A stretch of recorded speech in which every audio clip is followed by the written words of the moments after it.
Assalamualaikum warahmatullahi wabarakatuh.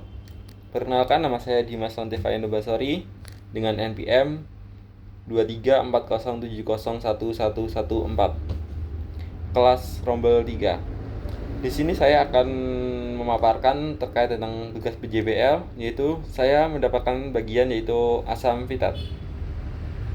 Sebelumnya, asam fitat merupakan senyawa alami yang banyak ditemukan dalam biji-bijian, kacang-kacangan, sereal, dan makanan nabati lainnya.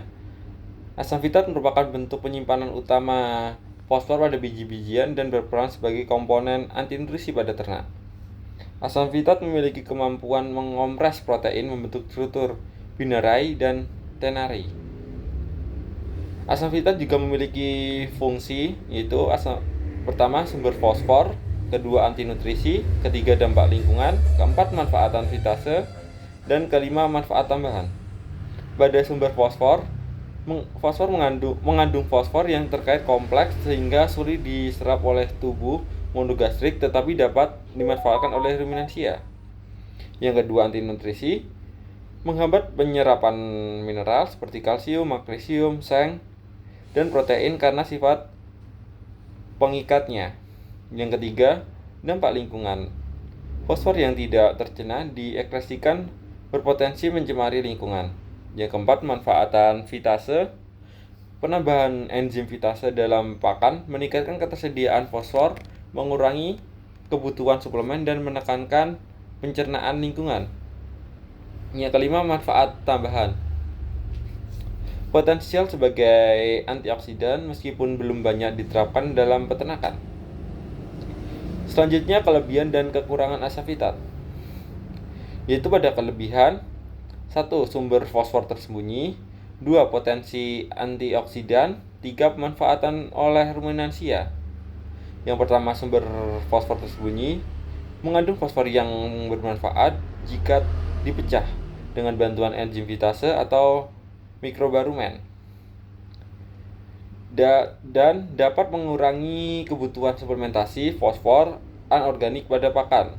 Yang kedua, potensi antioksidan.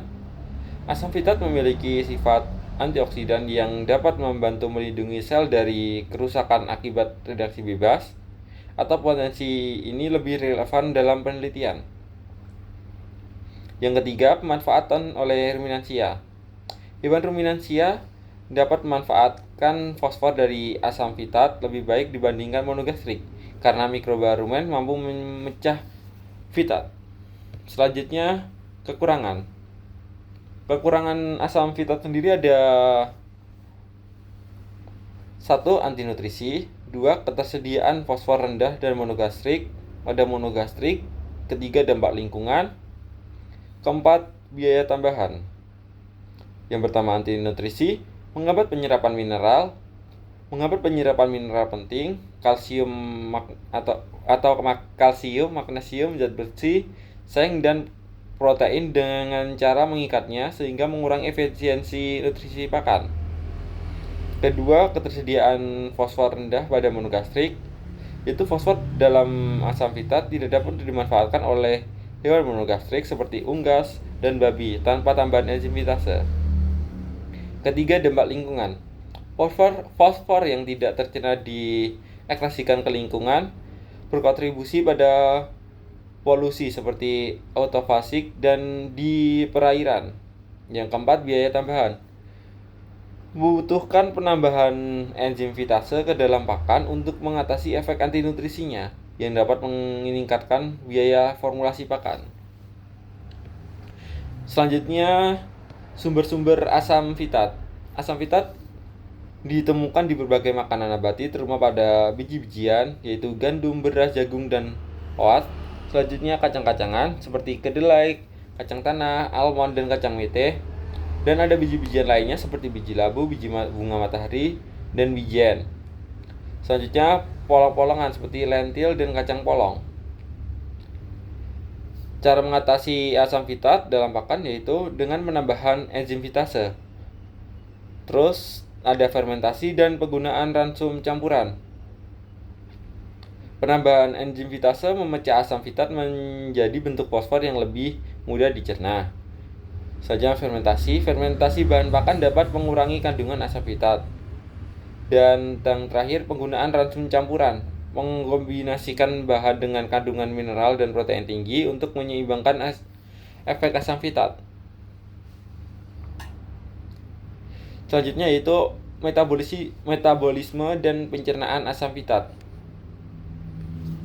Metabolisme dan pencernaan asam fitat pada ruminansia, yaitu ciri pencernaan. Hewan ruminansia lebih efektif memanfaatkan asam fitat dibandingkan monogastrik karena mikroorganisme di dalam rumen memiliki kemampuan untuk memecah asam fitat menjadi fosfor bebas.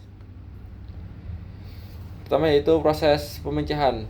Mikroba di rumen menghasilkan enzim fitase alami yang memecah asam fitat menjadi fosfor anorganik, insolitol, dan senyawa lainnya. Fosfor yang dilepaskan kemudian diserap di usus kecil untuk digunakan dalam metabolisme tubuh. Efisiensi. Rumensia dapat dimanfaatkan fosfor dari asam fitat dengan baik sehingga kebutuhan tambahan enzim fitase dalam bahan pakan biasanya tidak diperlukan. Itu ada faktor yang mempengaruhi pencernaan asam fitat. 1. Jenis hewan. 2. Ketersediaan fitase. 3.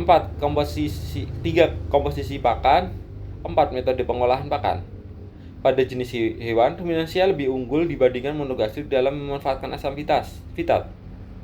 Ketersediaan fitase. Penambahan fitase eksogen dalam pakan sangat efektif untuk monogastrik. Yang ketiga, komposisi pakan. Bahan pakan dengan kadar protein dan mineral tinggi dapat mengurangi efek penghambatan asam fitat. Yang terakhir, metode pengolahan pakan. Proses fermentasi, pemanasan atau pengolahan tertentu dapat membantu menurunkan kandungan asam fitat dalam bahan pakan. Ringkasan metabolisme monogastrik, pencernaan dalam asam fitat rendah tanpa tambahan fitase. Fosfor tidak tercerna diekskresikan, sedangkan ruminansia, mikroorganisme rumen memecah asam fitat secara efisien sehingga fosfor dapat dimanfaatkan. Sekian paparan dari saya. Bila ada kurang atau salah kata, mohon dimaafkan. Assalamualaikum warahmatullahi wabarakatuh.